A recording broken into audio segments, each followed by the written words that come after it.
Assalamu alaikum wa rahmatullahi wa barakatuh. This is the Niqabi Diaries. Today we have Sister Asia here. Sister Asia, would you like to introduce yourself and let us know a little bit about what you do? Assalamu alaikum wa rahmatullahi wa barakatuh. Just it's a pleasure to be here and speak with you. Jazakallah khair. My name is Asia. I don't know what would you like best to know. I'm a Niqabi for 3 years, alhamdulillah now. The place where I come from, not welcoming Niqabi at all, not welcoming even Muslim women. That's why I moved from Poland to UK basically to be able to wear niqab and wear even abaya, alhamdulillah. I myself, I am a journalist. I have 10 years as a journalist, producer, reporter. So that's the thing what I was doing for basic day in my life before I decided to move here to UK. And that's it, really. Now I'm a very happy mother of 3 kids. So alhamdulillah, I'm just I'm very happy I did move what I was doing. So I'll be here in UK, just giving me the possibility to be Muslim woman, and this is the most important thing in my life. Alhamdulillah, alhamdulillah. So how did you become a Muslim, and did you convert to Islam in Poland? Yes, I mean, it's always the question for Revert is always like asking very often and very lightly, I think. Yeah. Think what you have to remember as you yourself, you are Revert, is that Yes. right? You have to remember that sometimes the story of the Revert is like going very very painful, and many different negativities coming out of there. So some Muslim Revert girls, they do not like to speak. It's reminding about the negative things for them, or it's very very private things, like very private experience in the way. So when I came here, I did have a lot of questions like that, and interview many people of the medias or like from the mosque ask me, can we record your story, how you get to Islam and something like that, and I always say no. So I never want to speak about it, not because I didn't want to share that, or because this is the best day in every Revert life, I think. Of course, yeah. But it's not like that when you just come one day, you wake up and you decide to be Revert. It's most of the time is like kind of step by step, by little step, something brings you to Islam. For me, that was kind of 2 years. So I think it over the time 2 years, a long time to get to Islam, and that was the most strange experience I ever have in my life, because I didn't know any Muslim. Of course, because my work, so the story of the America in 9/11 was coming up and going away and coming up again and stuff like that. But I really didn't know any Muslim, so I didn't have any possibility to be affected by the Muslim. Actually, I had friend who was very church oriented. It was like in the church, and we were speaking once, and he said, you know what? We really never read the Bible or any holy book, like SubhanAllah. No Quran, no Torah, nothing like that. And I said, yes, you're right. We have a Bible. We're reading some of this from it, but we never read all. So he said he was in. I was in age of 24, I think. And we was in the same age. We was like growing up together. We was going through the junior school together, through the secondary school together. So we was knowing very well each other. And that was the time when that was just like really very lightly conversation. And then after some time, he called me and he said to me, you know what, have all the books. I bought them and I'm gonna start reading. I asked him, so which book you gonna read? When you gonna start? And he said, I'm gonna start from Torah. So the Quran I will left for the last one. So I said to him, so borrow me Quran. I have Bible in home, and then when you finish your Torah, so we exchange. And I was expecting that, and he was saying that in so arrogant way, like make me angry in the way, like how he can be like this. We are friends for so long, and he don't want to borrow the book. It's like not acceptable. I would just even command that our friendship is finished and stuff like that. I was like, okay, that's fine. Next day, I just tried to find where I can get Quran, where I can buy Quran, because in my country there's no like easy getting to the Islamic Easy to get a copy of the Quran. Christianity. It's not about only, I think, about the Islam, but anyway, any different religion. Yeah. Christianity is just difficult to get to. Like when I came here, I even didn't know about Hindus. I didn't know about the Sikhs. Nothing like that. Yeah, so I bought the Quran, and when I started reading, I of course it's not Arabic Quran. It's Quran in English, in Polish, my language. So I was going through this Quran all the time. When I start, I couldn't stop. I just was reading when I was going to the work. I have this Quran in my bag. I remember wherever I have time in the car, I couldn't stop reading just like this. I would think the Quran. I remember this time. It was 1 week, and I have Al Quran read, and for me, after that was like this Al answer. What I was looking for was there.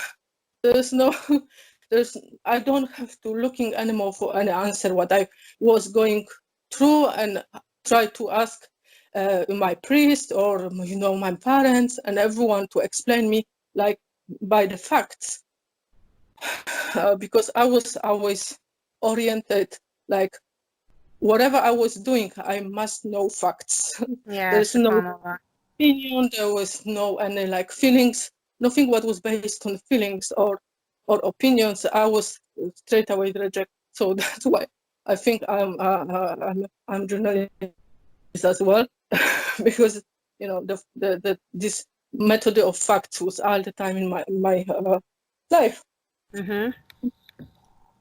So after that, I was just thinking with like, there is a so easy and so simple way of regulation of life, and if that give me a better life, why to not try? I've been learning more through the year about the Islam. I was trying some of the ideas on my in my life, and I was before Ramadan.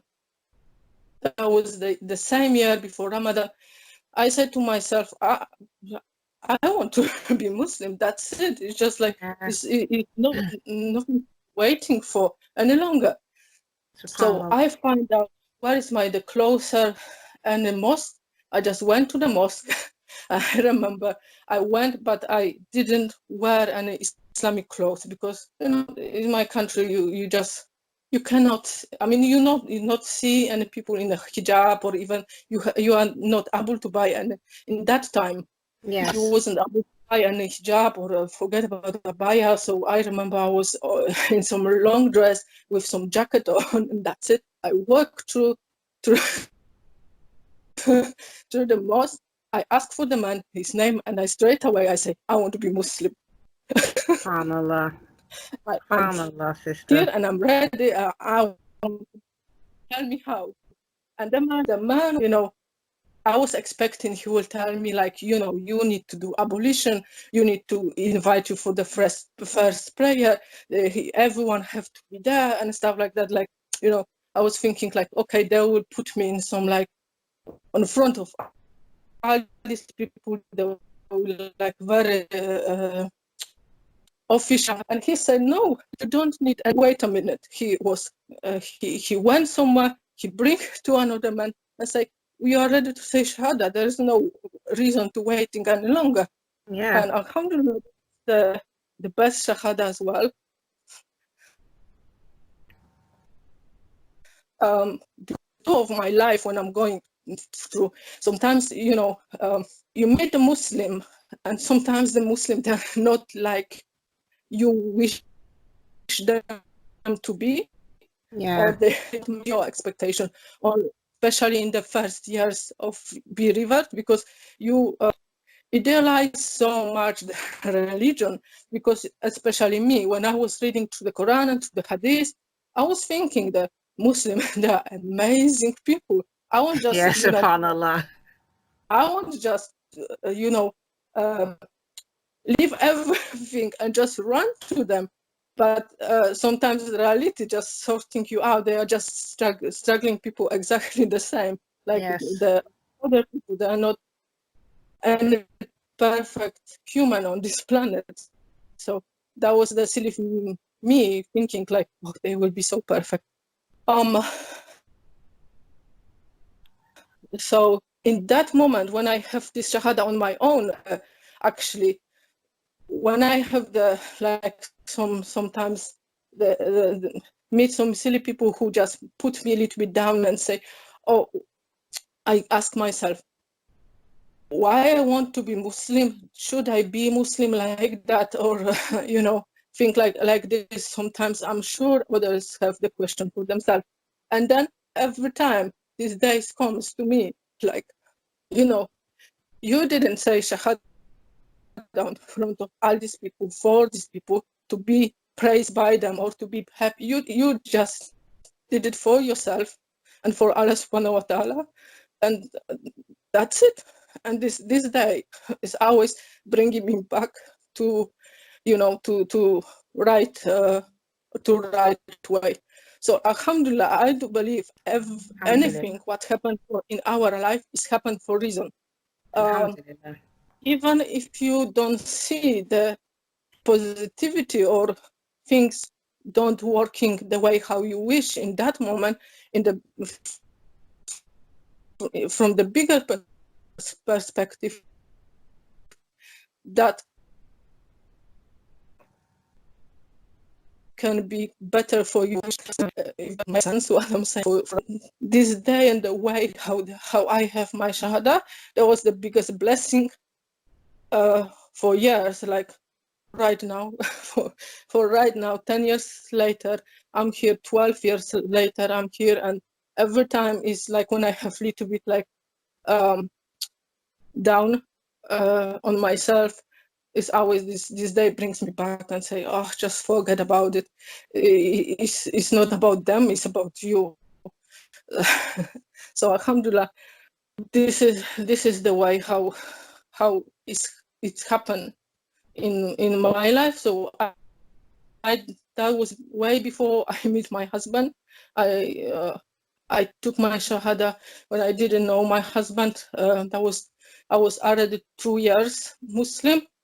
So yeah, this is my story. I don't know if somebody would believe that, because there's like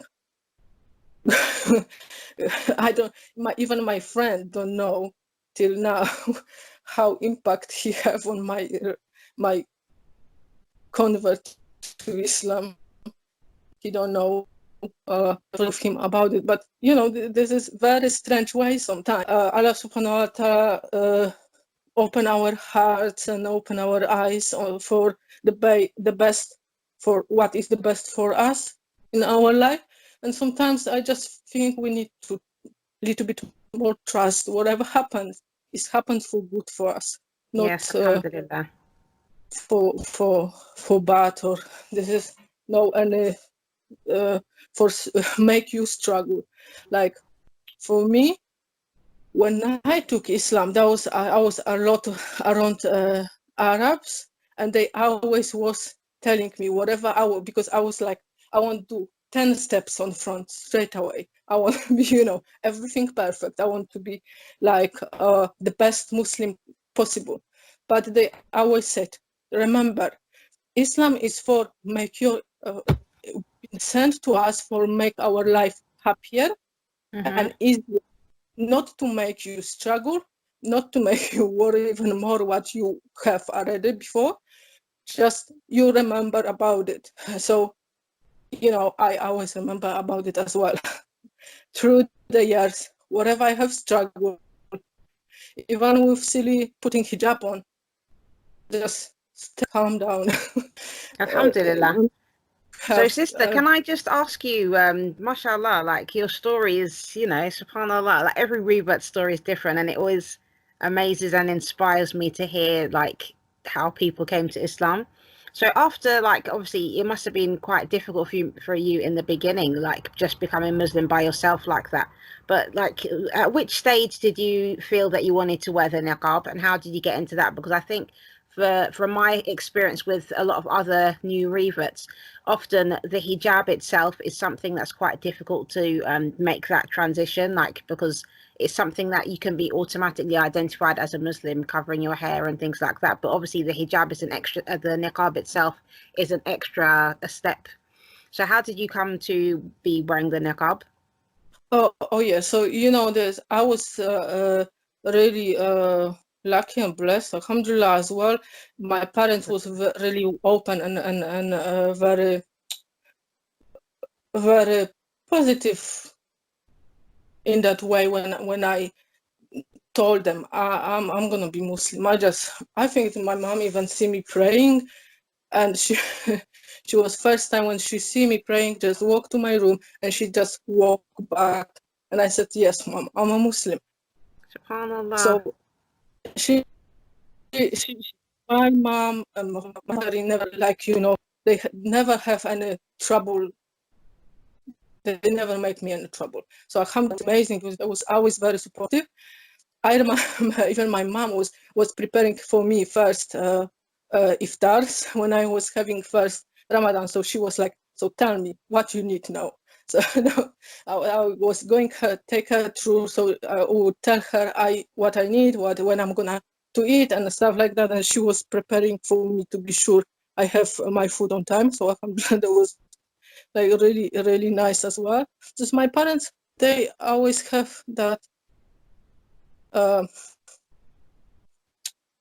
you know, the look on me, like whatever makes you happy, if that makes you happy and you become, do whatever you feel. If you just don't harm yourself and people around you, we don't have problem with that.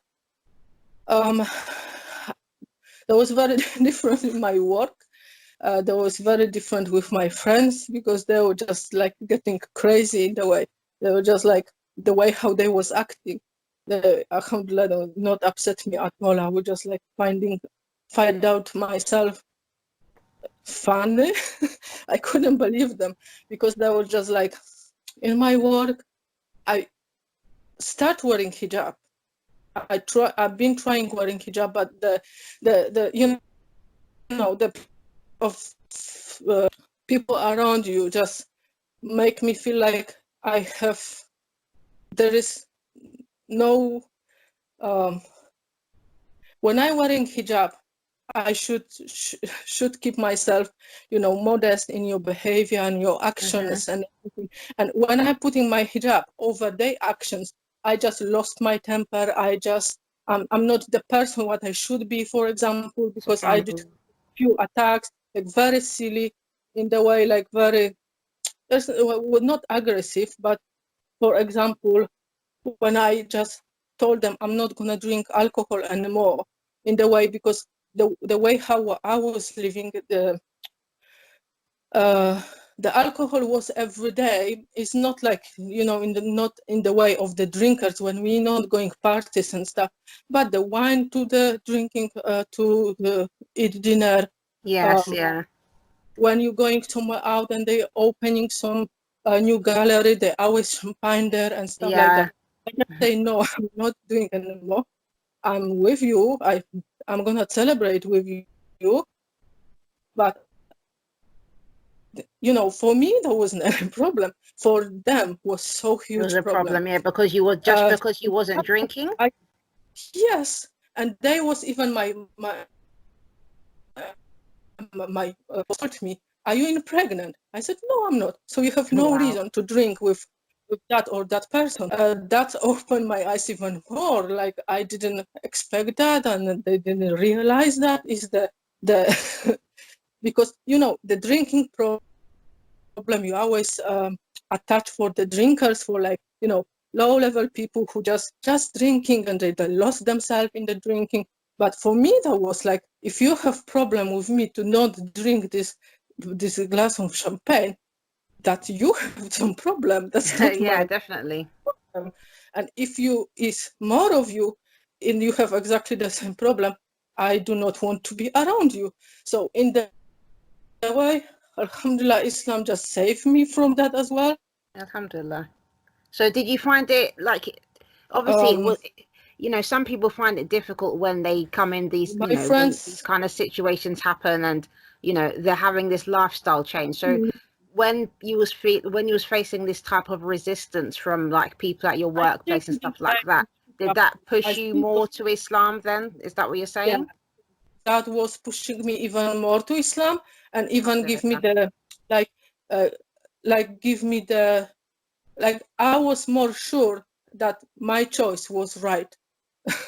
Alhamdulillah. You know, more was trying, like, put me down in my decision. So I was feeling like that's the right decision what I have done, because I choose Islam exactly to not be, you know, to get out of all this silliness. What I really didn't agree with. I didn't agree with just that from beginning. I never agree like I have to drink alcohol. I never agree to be you know, living in the big life on the partying and stuff like that.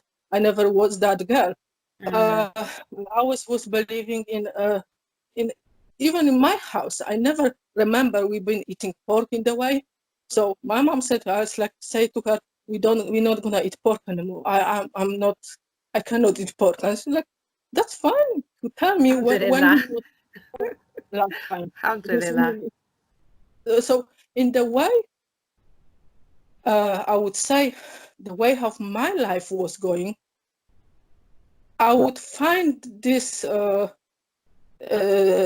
things in Islam. They were just exactly the same what I was believing. Not the way how I want to live, that was there. So I keep trying to wear hijab, but unfortunately, that was the moment when my parent was disrespected by some neighbors or something, and I just decided that's it. That's my point of you know, of the possibility to ignore all these people. I cannot ignore anymore to see my parents. I heard by someone because I wearing hijab, and you know, that's no for me. So somebody disrespected your parents? Is that what you're saying? Yeah. Yes, the people wasn't like, so they wasn't this brave to come to me personally to say something to me about Islam or about my hijab or the way how I am. They was direct this to my parents, and you know, that was like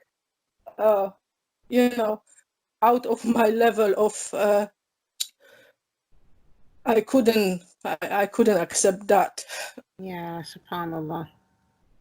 Yeah, so my So parents do not feel like hurt or disrespect in the way, because my parents just always say, just leave them, doesn't matter.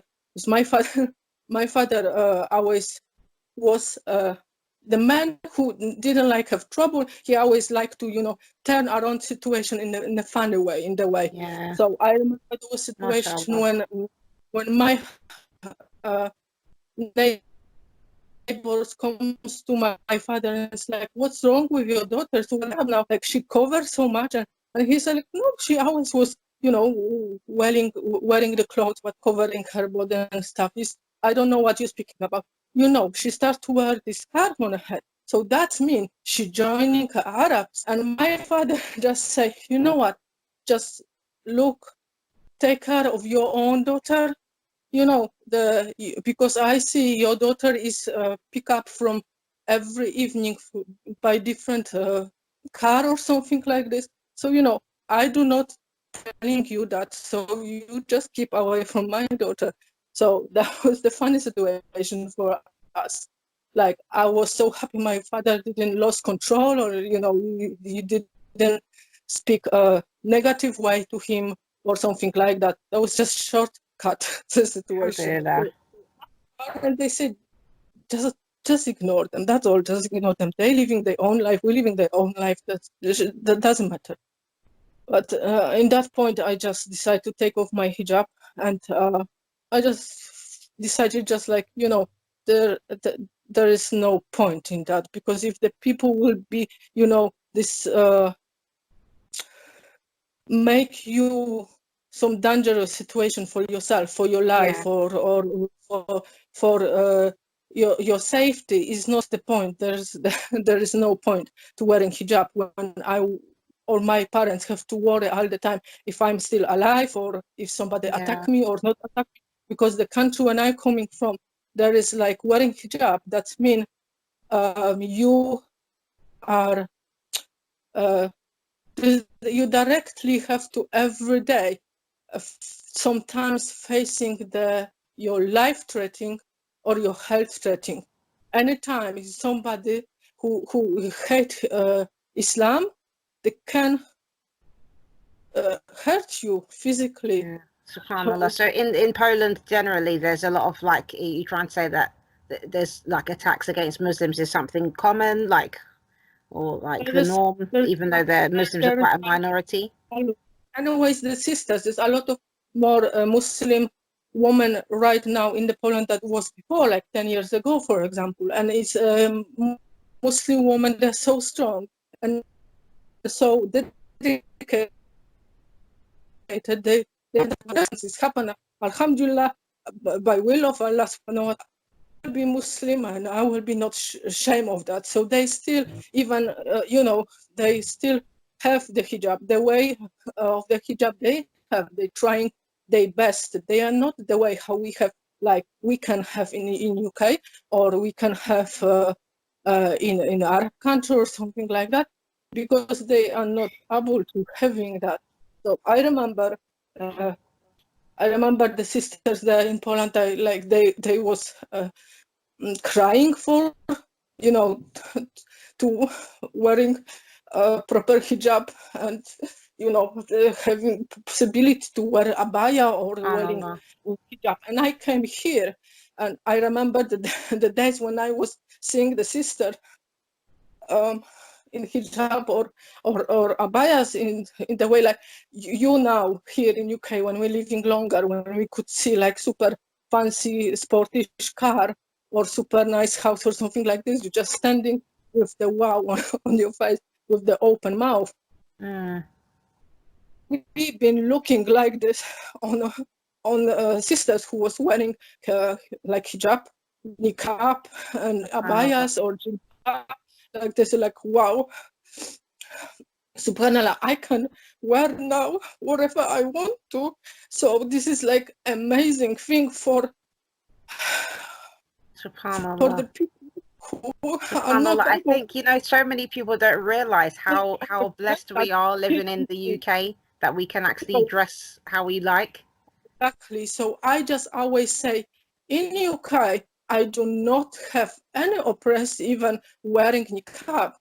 There's nothing, because this is anything here cannot get any closer to the way how I could be treated in my own country.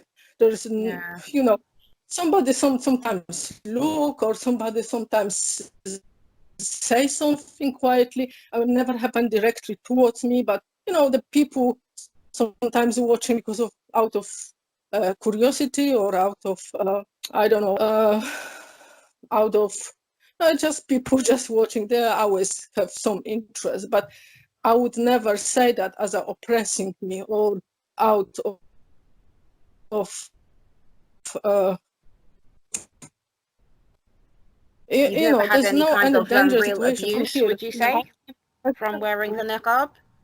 Yeah, I have no any form of, I once or twice like, oh, you shouldn't do it, go to Pakistan, if you want to wear it, go to Pakistan, and that's it. That happens more common in from the Muslim than the non-Muslim. You was So told that you should live in Pakistan?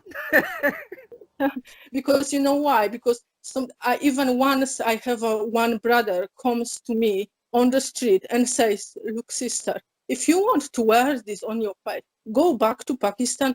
That's because of probably he can see I'm with my husband, and maybe my husband is Pakistani, maybe he look Pakistani to them, or you know, my family is Pakistani, so they taking the they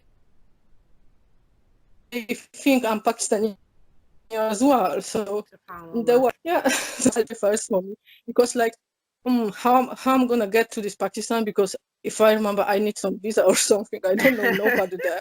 I've been even in Asia. So and then, you know, the text something like this, you know, in European country, you have to respect them. And yes, brother, I do understand. First of all, I'm not your mahram woman, where you can just come over and speak to me wherever you want. The first thing you should, you know, learn your manners and your Islamic rules. What you cannot, and he would not take it very like offensive. And then, you know, I'm the European woman, and I can choose whatever I want to choose, and I will wear whatever I want to choose. If we even take out of Islam, as a European woman, I've been bring up all my life. I've been taught in my country as well, in schools, by government, wherever I go. You are a free woman, you can choose whatever you want. But then some people decide, oh, you choose niqab for yourself, or you choose hijab for yourself. Oh no, you cannot change, you cannot choose it. So, you know, they are a little bit confused, because they putting, you know, in the head of the European girl. Yeah, like it's hypocritical though, isn't it? Because obviously, if you say you've got a free choice, and then when you do choose something, it's like, exactly, oh no, don't choose anything, just don't choose that. You just show yourself how hypocritical you are, because you know, so I'm choosing for myself. You give me the choice, freedom of choice, so I'm choosing what is the best for me. So you cannot tell me now, no, I cannot choose that. So I always, whatever I can go, you living in Europe, this is Europe. You have freedom of choice for yourself as a woman. If you are oppressed by anyone of other woman, or oppressed by the man, you have to right to say no. You know, your voice matter, and nobody can say to you what to wear. So I always, you know, I love my niqab so much. I wear my niqab here in UK 3 years ago. I always like, my husband never liked too much. His family never liked too much as well. I don't know why. Maybe it's come maybe some kind of culture thing, like they have in mind, like niqab is belong to village women or something like that. In the city, women do not wear niqab or something like this. But for me, I do not live in Muslim country. I never been living in a Muslim country, so I don't know how it is there. Yeah, subhanallah. For me, I remember there was a time when one of my friends, she just say like randomly, you know what, Gert, I just do sort out in my wardrobe. I have few niqabs, but I don't want to wear. If some of you would like to have this niqabs and make a use of it, just take it. And I will just straight away the opportunity for me, because I will have no possibility to try never before niqab, and I will never have before after as well, because I don't have friends who wear niqab. I don't have family who wear niqab. I will be too shy to go to shop and buy niqab myself, because I'm just like, you don't know. So I took these niqabs from her, and when I come back home, I put on my face, and I was like, that's it. I want my niqab like forever. And I would just like jump out of joy, or, to my husband, show him, look, how amazing is that? And he was just like, take it off. No, you're not gonna. You look like ninja and stuff like that. So your husband told you to take it off when you first put it on? Yeah. Wow. He said to me, because for him was exactly the same. That was exactly the same like for everyone, really. Even he is Muslim, he don't have the access. Access to he don't see on everyday basics any niqabis. He don't have niqabis in the family, or his mother never wear niqab. His family in Pakistan never wear niqab. So for him was something new as well. So that's the thing. But he was like, really, no, when I was speaking with him. So what's the really problem? This again and again. You can choose whatever you want, but no, you cannot choose that one. So I'm the curious one. I was like, why this is happening to me all the time? But the struggle, the trouble, you're learning, like you make yourself stronger, and this is your own decisions. Like probably maybe if he will say, oh, you look nice, or oh, you look fine, let's go outside and see people reaction or something like that. So maybe probably after 2 days I will take it off, put it down and stuff. Situation like this. So he basically thought that like, if he let you to do it for a few days, then afterwards you'd just get put off by people's negative reactions. Is that what you're saying? Yeah. I mean, maybe if he would be more open and more supportive, I would be not so attached to niqab. Okay. I just think through the years, because of his negative reaction, that make me more stronger and more attached to determined. Niqab. Wow, mashallah. Yeah. And I said, no, like, you grow in your head. This is my decision, and I will wear my niqab, doesn't matter what, And I want to say, like, every difficulty is what you have that make you grow. Everything what you have, like, easy access to, never, like people say, easy come, easy go, Yeah, subhanallah. Subhanallah. It's so true, isn't it? And a sister, what you have difficulties out there, you just go, difficulties will not be all the time. There's time when they will end. But through these difficulties, you will find out yourself. You will be, you will find out who you are and what you want in your life. What is for you is important, or what is less important. So alhamdulillah, situation like that really is blessing, not, and punishment or something like this. I know this now. I didn't know that 3 years ago. I was thinking this, like, Allah subhanahu wa ta'ala, why you give me this struggle? Why I cannot have what I want and stuff like that. So, you have to just look on everything what happened to you. It's just for a reason, and trust Allah subhanahu wa ta'ala. This is the most important thing. Just trust Allah subhanahu wa ta'ala, because some situation, even negative situation, can bring you to some really good thing in your life. Yeah, subhanallah. It's a really beautiful perspective to have, to be honest. I think that's really like, subhanallah, your story is it's very, for me, it's quite unique, because I think that what you've been through, like, and everything at each stage, you've basically, had this kind of grit, determination just to keep going. It's given you more clarity, I think.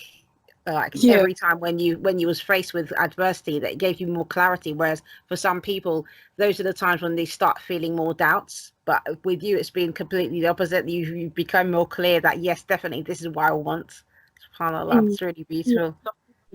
Yes, always, don't get me wrong, there's not like I don't have doubt, or I'm not in doubt, because I have them little moments. Everyone have. I have myself, like, I think, like, when I see the Muslim did that, the Muslim did this, sometimes, it's negative things. And when you find out they really did this, so they are not like they are accused for that, they really happen. So sometimes I have these moments, like, I'm thinking, oh, I will be like, I'm going out, and these people out there, they will be putting me in the same place what the people who did something. What I really, I do my best in my life, and do I really want to be put together with that kind of people? But that is a very short moment in my life. So it's you have some doubts, you have some downs, what you thinking, like. But I do think it's just kind of like, as well, some like shaitan tell you, oh no, maybe your choice was wrong. But after 2 minutes, I go through every difficulties what I have in my life and what I choose, and I go through. I was like, this is nothing. I'm going out there and I will show them true face of Islam. That's it. What you have to do. And show yourself, like, show them you are not any like them. Islam is not like them. They're like, they do mistake, like everyone do mistake. They because they are Muslim, they are allowed to do mistake as well. But there is like things now, if they will learn and they will like repent from it, or not, that's they. So out of this, I going a lot in the places when sometimes non-Muslim is there, and I'm Niqabi in my Niqab. I'm going pushing through these people. Husband behind me and say, please don't. No, we're not going there. We will get trouble. And come on, we're not going to get trouble. I will show you. And it's happened. I sometimes think like, you have to be chosen for this as well. Like, maybe Allah subhanahu wa ta'ala give me that, that things to do, like go through the non-Muslim and show them, the niqab is a normal woman. They are like, exactly like, I have few situations like in my life when we're going to places, because as I am a journalist, I like to go see places. I like to new art gallery. I like to do some historical events. I like to do things. I like to for my kids, not even for myself, but for my kids. I want to show them all these things. So I'm there sometimes, most of the time alone, and I sometimes thinking, this is gonna happen. Something. Somebody tell me, go away from here, or or ask me about how negative and sign we are positive. My experience is like, how I can tell you one funny story. What happened to me this summertime?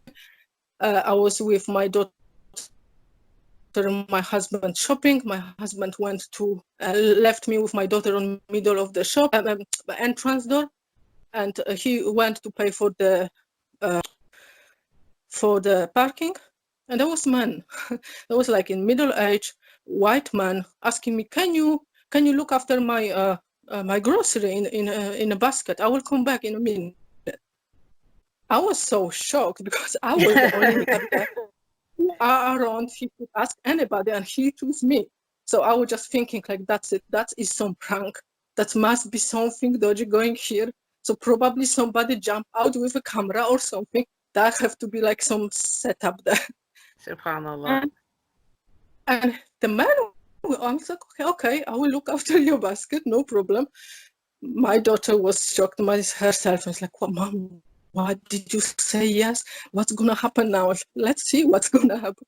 And we was expecting like many things could happen, and the man just come, say thank you, and take his he bring his car closer to door to load the shopping to the boot, and he just normally said thank you so much and walk away. So I just felt that moment how stupid I am. Why I cannot believe that people have normal reaction and just look on me like a normal person, like doesn't matter what you wear niqab. And then I spoke with my friends about all the situation. My husband couldn't believe. My daughter said it really happens. I'm like, you're joking. I was like, no, it really happened. So he have the opening eyes as well. Like, you know, it's not that much bad people out there. I would say just many good, really normal people who like to take niqab in positive way. And for them doesn't matter if they're wearing niqab or whatever they're wearing. They just, you know, this normal interaction every day. That's it. And I spoke with my friends and they were saying to me, like, you know, you was the only one in niqab, like worth to trust. In that situation, telling me he chose you because you know you was in niqab, so he knew you are Muslim, so you not steal his grocery or something. So SubhanAllah. Alhamdulillah. So that was really the situation like that. That's giving you some really positive power for tomorrow. Alhamdulillah. And you know, this is part of Islam as well, because you know, as Muslims, we're supposed to think positively of people. You know, this is something that we're told in our religion. We're supposed to think positively of others, not think negatively of people. And I think that with the media and the kind of stereotypes that are being put on, you know, women who do choose to wear the niqab, like even for us who wear it, still in our minds, we have these kind of, you know, we're being influenced into thinking in this particular way, like when we go to places that something bad might happen to us, or you know, people just not gonna like us, you know, because of what we're wearing. But you know, Allah always has his way of showing us that actually people don't all think like that. You know, not everybody looks at us and thinks negatively. And even for people who maybe when they look at us and they see like something, you know, which they think is negative, just by having small interactions, daily interactions with people, you can help to dispel a lot of their kind of misconceptions. You know, just like sometimes they think maybe you're not speaking English, or like, you know, you're somebody who, you know, you're against maybe non-Muslims. You know, they might have these kind of ideas in their mind, but just having like day-to-day interactions, it helps to give people like a positive you know, experience and help to change their minds. Yeah, we do not have possibility of all take their own opinion. They do not have possibility because they never meet an niqabi woman, you know, in their life. So only what they have, what is given to them to believe is what the media saying, or what the politicians saying, or someone there in the family, what they, for example, they say, oh, I went for holiday to Egypt and they are like this or that. So they have to base their opinion on people who they kind of trust.